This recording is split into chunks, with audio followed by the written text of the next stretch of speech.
Good day, Ghanaians. My subscribers, my listeners, my fans, all you great people out there who are cheering, supporting for this great cause. I wanted to talk a little bit about this guy in the picture that you see. I mean, Colin Kaepernick. I think he's one of the quintessential, one of the transformative figures I've ever come across. I think he's one of 3 people who has really impacted his generation, and thank goodness that he saw it, the fruit of his labor during his lifetime. Colin Kaepernick. I think he's a blessed figure. That's what I see. We see all these Black Lives Matter thing going on, and this guy started his campaign. He put his career on the line. I would say he put his life on the line. He put everything on the line. He lost his career and everything.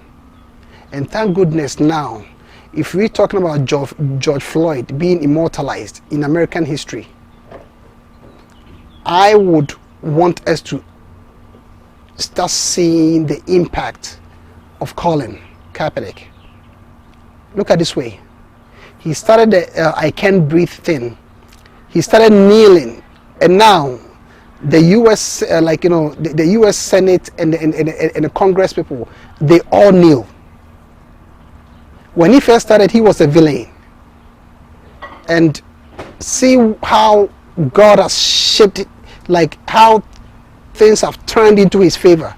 When he first started, the NFL didn't want to draft him again. They didn't want to renew his contract. He went through a whole lot of things. This guy kept on and on. What am I saying? There comes a time in life when a man has to stand for his convictions.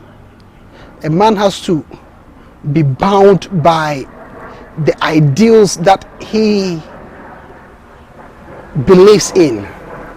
A person has to be like, okay, this is what I've been told all the time, but I'm not seeing the result of it. I'm going to take a positive action. And I don't care whether it costs my life, my job, my career, my family. And I see that throughout history,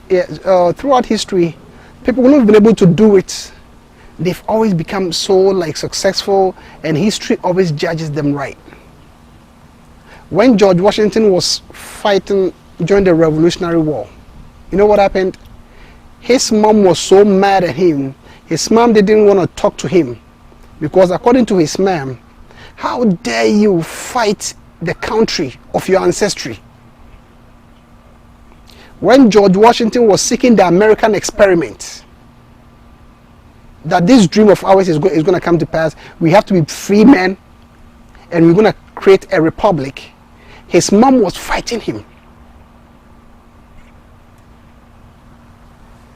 His friends used to make fun of him that, oh, poor old George, he's too broke, he can't even afford a good set of false teeth. That was what his friends were making fun of him with. George Washington, who are you? It's so sad that when people want to make history in this world, we come across people who are always going to be our naysayers. You can't do this. They're always going to make fun of your dreams. But if you are persistent in life, trust me, you're always going to win. And history will always judge you right. Poor old George. He's too poor, he can't even afford a good set of false teeth. Now he's the first president of the United States, the father of the nation. Where are those naysayers? When Ali started, he put his life, his family, everything else on the line. Now he's one of the most notable faces on the planet, even though he's dead. Muhammad Ali. They said there are only 2 people who have fought the United States government and won: the Vietnam War and Muhammad Ali. I'm repeating. There are only two people in this world who have fought the United States and won. Until Colin Kaepernick. The Vietnam War and Muhammad Ali. And now you have Colin Kaepernick.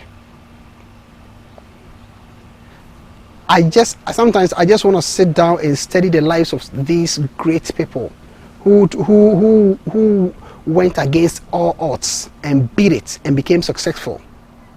And now they become celebrated around the world. Colin Kaepernick. Look at Nelson Mandela. He put his family on the line, his life, his marriage, everything on the line. And thank God they all lived to see the fruits of their labor. Thank God they all lived to see the promise that was afar off. Colin Kaepernick, I think he's going to go down in history as one of the most transformative figures in the world. I have a deep sense of respect for this guy, for what he went through. And I just want to encourage you young guys coming up, that whatever your beliefs and your convictions are, keep it. Don't let anyone tell you you can't do what you've ever thought about doing. It may be far off. Like I keep saying, it's okay to build castles in the air. It's very okay to build castles in the air, so long as you don't abandon it.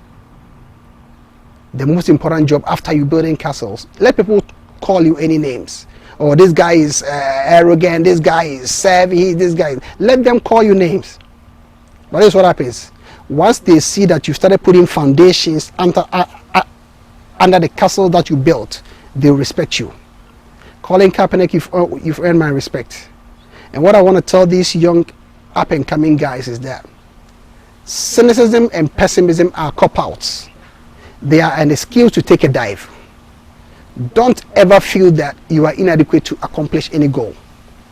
And when it comes to standing up for your values and beliefs, it's only have to be between you and your God. Thank you, bless you. This is my whimsical talk for the day. My salute to you, sir. Colin, you are the best. Bye-bye.